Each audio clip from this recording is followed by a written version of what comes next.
Now, away from that, Child Rights International has expressed disappointment over the perceived failure by the government to eradicate child labor in the country. This concern follows a recent report by Citi News on the increase in child labor and trafficking in the coastal areas of the central region.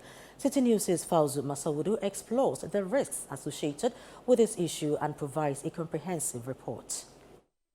In 1990, Ghana became the first country in the world to ratify the United Nations Convention on the Rights of the Child, which established a framework for promoting child rights activities.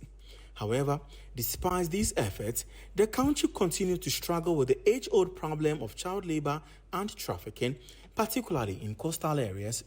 From fishing and mining to the common practice of hawking, numerous teenagers are subjected to various forms of servitude. And papa we and mammy di me to me now. Into me or me now, Anna, Unclophobi Bamina now. And almost some pacola, no cobom, a village, and a mam, Nana see, and their menko, Mammy Huna, Intia me tabuano, Papa no so conscious, or cochina, no diaba, near home. Miss Alia me play which you think could my Johnny. Senambani ayena.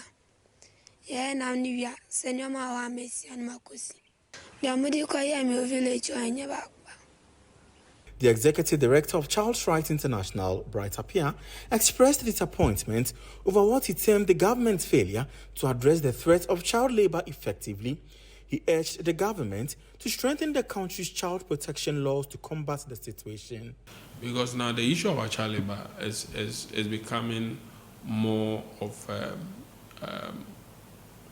we as a nation are agreeing to accept the fact that a child must work, and then also the policy and regulation aspect that look at the human rights aspects also denying the fact that okay, we cannot allow children to be engaged in this kind of work. So there's a contention as to what the traditional concept system is and how we need to place the right of children in that context. So we have to do a lot of work to be able to get things done. And one of the things that we should also recognize is that when it comes to child labor, you can withdraw 20 children today. Tomorrow, you will find another 20 children into the situation depending on the kind of economic gains that they make and all that. So you cannot just leave it on the sector basis, but the state must be conscious and consistent with the policy arrangement to be able to gradually get children out of the situation. Mr. Appiah also emphasized the importance of equipping children with the relevant knowledge about their rights and responsibilities. As a nation, be able to give children information.